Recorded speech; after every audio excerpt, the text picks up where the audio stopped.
Hello, my lovely YouTubers. So a lot of you guys have been asking for me to do repotting videos. I had no idea you guys liked these kind of videos. So I wanted to do a repotting tutorial using lava rock because a lot of my orchids have been repotted into lava rock and you guys have been making comments that you wanted to see the process. It's so incredibly easy to repot using lava rock, and the results that I've been getting with my cattleyas and orchids that like the drier type of mediums has been incredible. As you can see, roots coming out of every crevice on this plant. So they're even crawling along the pot here. I think the thing that I like about lava rock the most is that I can water my cattleyas or cattleya types every single day and not have to worry about root rot or anything like that, because no matter how much you compact the lava rock, it's not going to suffocate the roots. There's tons of pores on the surface of the lava rock, and rocks in general, unless they're perfectly fitted together like bricks, then they're going to have tons and tons of spaces in between them.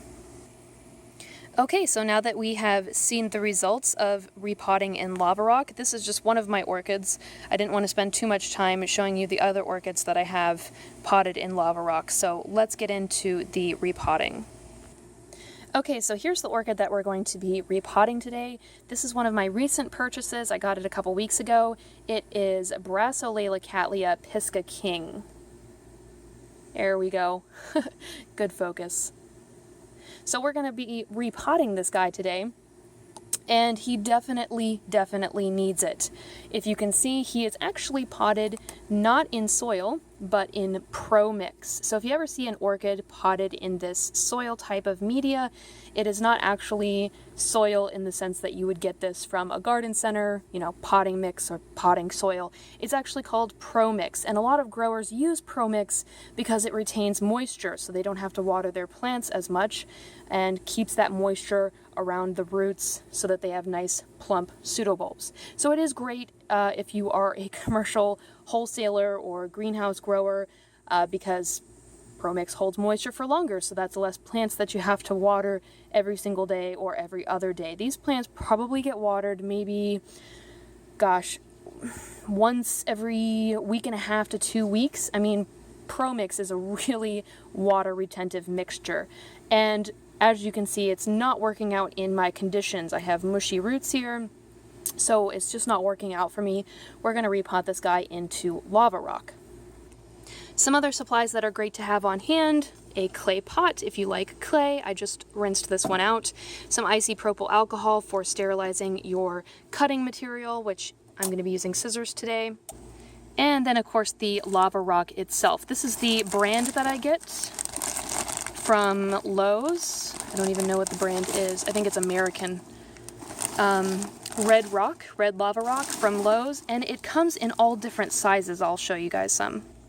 So as you guys can see, there is no particular one size. They come in small, they come in large, they come in medium.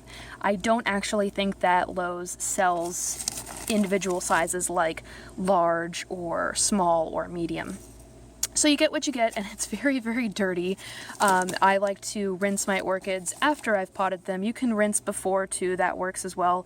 But yeah, you definitely want to get rid of that residue that's left on the lava rock.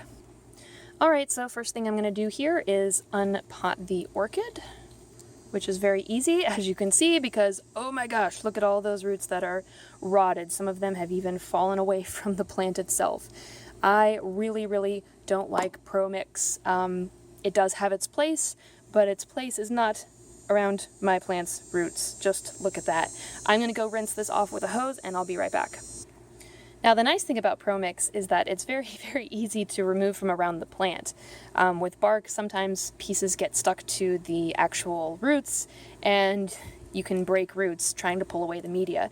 It's not important to get all of the media, you just want to get the majority of the media, even with Pro Mix and bark and things like that.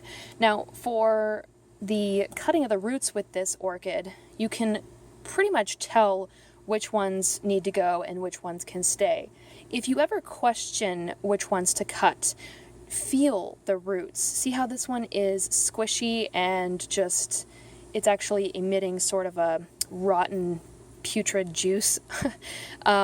But that's a root that I know needs to go. So if you ever question it, because not all of the roots are going to be green, only the ones that photosynthesize are going to be green. So you can see I do have some green roots right there, but this one I can actually see the core of the root itself. So that's definitely one that needs to go.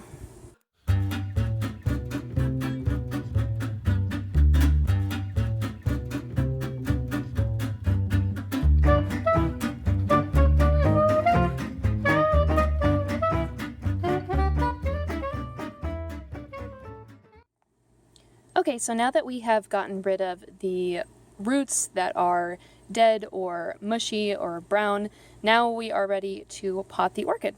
So the first thing I'm going to do after I set this orchid down is I'm going to put some lava rock at the bottom of this pot here. Makes sense, right? Okay, so I've put some rocks down at the bottom, and you just have to sort of eye it because you want the orchid pseudobulbs to be flush with the top of the pot like that. And if some of them are sticking above the pot, that's totally fine. It's not going to kill the orchid. Again, we're potting in lava rock, so it's going to be getting plenty of air anyways. But you just want to have it sort of level with the top of the pot there. Okay, so we're just going to place the orchid down into the pot. Get all of those roots in there. Hopefully that'll stay until I can get some lava rock. And you just fill in around the sides.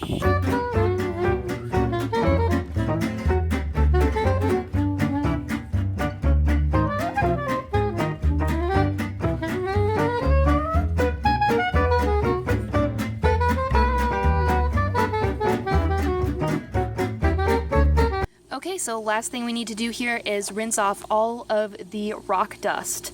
And what I do for this is I just get a hose and literally just rinse the pot completely. And I placed the pot on top of my deck here so you guys can see all of the residue left behind from washing the lava rock. So it's very important to wash the lava rock, but whether you do it before you pot or after you pot, it doesn't really make a difference.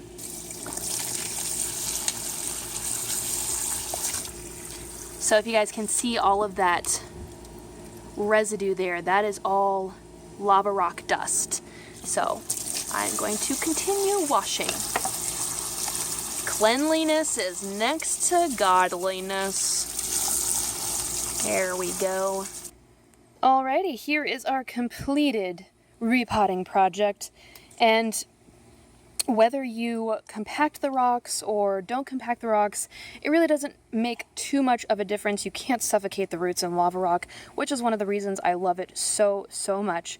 Another thing I really like is that lava rock is very heavy, so it prevents against your orchids toppling over from the weight. Another benefit to that is that because the rocks are heavy, they actually hold the orchid in place. So you don't have to worry about using any sort of pot secures, the rhizome clips as they're called, or staking the plant. I don't even bother staking because it is able to support the weight on its own. So I really like lava rock for a multitude of reasons, and I hope you guys enjoyed this video. And I will be creating more videos like this in the future, so stay tuned. Make sure you give this video a thumbs up. Follow me on Facebook and Twitter and Instagram because I have Instagram now. And I will see you guys later.